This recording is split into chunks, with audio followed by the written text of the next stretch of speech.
It's been some time. They're doing okay. They pass by a town. When they passed by a town, those people were not Muslim. They had their own religion, and they had temples, and they had big statues, and monuments and stuff. And they saw people praying in front of them, begging to them, bowing to them, making a nice temple around all that. They saw that stuff, and they had seen some of those things in Canaan because they're Canaanites, and they had seen some of those things in Egypt, and they saw those things again. And after everything Musa alayhi salam did for them, you know what they said to Musa alayhi salam? Ij'al lana ilah kama lahum aliha. Could you make us a god like these people? Like they have such nice colorful gods. Can we have one? Now, listen, if you put yourself in Musa alayhi salam's shoes for a moment, after everything he's done for them, after fleeing Egypt, coming back, standing up to the Pharaoh, 10 years of struggle against the Pharaoh, 9 years or more of struggle against the Pharaoh, crossing the water with them, and they've seen so many miracles of Allah. After everything we've been through, you turn around to your prophet, and what do you say? Hey, I think if we had a statue, it would help me concentrate a lot more. It's like a visual aid, Like if we had like a God statue, then I think these people look like they're doing pretty good spiritually. Look at them, they sit there for hours. They have so much better khushu' than us. I pray for 2 seconds and my mind goes towards, is it pakode or samosa today? I can't remember. My mind goes all over the place. It's for Muslims, khushu' is very hard, isn't it? Staying focused in your prayer is not easy. But then you look at other religions and those people are just sitting there and they're sitting in front of the statue or they're sitting on top of a mountain and they're sitting for 6 hours and they don't budge. How they get that kind of khushu'? That's because shaitan's like, oh, you're already doing my job. I don't need to distract you. He's interested in you, bro. He doesn't want you to have concentration with Allah. If they have concentration on anything else, he goes, I don't even have to work on these people. They're already doing my work. I can put my full concentration on ruining the guy who's making salah, right? We have nothing to be jealous of from it. But these people came and said, well, maybe we could have that. Now, the real question, before we go on, the real question is, why would they say that? Why would they ask that? After seeing all those miracles and following a prophet, why would they even ask that? And these aren't just pagans. These are children of Ibrahim alayhi salam. And they've had prophets for so many generations. Ishaq, Yaqub, there's prophets of old that they know that legacy, and Musa alayhi salam is part of that legacy. So it's not like the Israelites converted to Islam because of Musa alayhi salam. They were already Muslim. Then how come this happened? And this is where I want to remind you that the stories in the Quran, they're not just stories about ancient people. Allah told us every one of those stories because it will be applicable to Muslims today and every generation.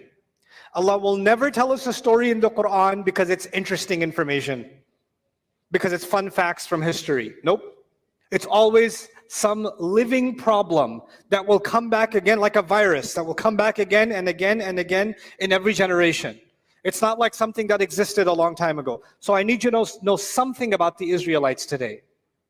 These people went through many different cultures, like Canaan. And in Canaan, people used to consider the bull is the strongest animal on the farm. Because compared to the sheep or the cow or anything else, the bull is the strong animal and it pulls all the weight, does all the work, right?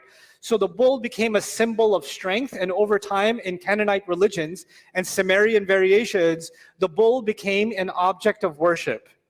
They used to worship the bull. In fact, they even used to look at the moon when the moon is weaker, and they looked at it and said it's the horns of a bull, and the bull is pulling the sky. That's what they believed about the stars, or about the moon in the sky, right? And from it then became the sacredness of the cow. And that wasn't so much in Egypt, but it did exist among the people of Canaan.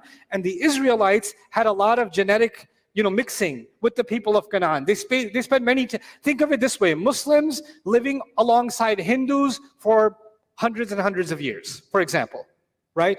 Or Muslims living alongside Buddhists for hundreds and hundreds of years. I'll tell you an interesting thing that I saw in Indonesia. In Indonesia, many Buddhists live there, yeah? And Hindus also.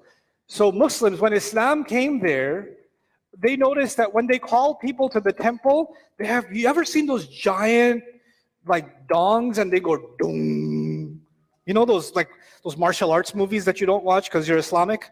Dong, right? They do that. So they would strike it, and they'd strike it again, and strike it again, and strike it faster, faster, faster, faster. Dong, dong, dong, dong, dong, dong, dong, dong. And that's their way of saying it's time for, it's temple time, or whatever. And the Muslims were so smart to call people to Allah. You know what? One of the things they did, because people that never heard the adhan before, so you know what they did? They started doing the dong, dong, dong, dong, dong, dong, dong, dong, and then they do the adhan. And hundreds of thousands of people started coming to the masjid because they heard the thing. And I went to the masjid in Indonesia and I heard the thing go off and I was like, am I in the right house of worship? What's going on? No. This is a tradition from before, and it commemorates something that brought millions of people to Islam, the most populated Muslim country in the world. Subhanallah. But I wanted to give you this example because what happens when different religions live side by side? You take something and you take something and there's some exchange happening. Like in South Asia, many of us are from Pakistan, India, Bangladesh, etc., right? The way that the girl is dressed for the wedding and the colors that she wears, or the way that they dress the bride and the groom, that's not Muslim tradition. Where did that come from? That's Hinduism. That comes from Hindu tradition. We have many values and many parts of our tradition that are actually borrowed from Hindu culture. So we know that some borrowing happens. Now, borrowing in masala is okay. Borrowing in outfits is okay, no problem. You understand? Borrowing in architecture, no problem. Where do we not borrow? In our religion. In our religion, we don't borrow. Our religion is already pure. Allah has given us guidance already. And Allah told the Israelites, I have taken a promise from you from the side of the mountain. Hold on to this. Don't let this go. And then they go to Musa and they say, could you get us a God like that? I mean, there should be some room for ijtihad, We're still Muslim. So we do a little bit of this stuff. And guess what happened in countries like Muslim countries that are closely related or in proximity to other religions?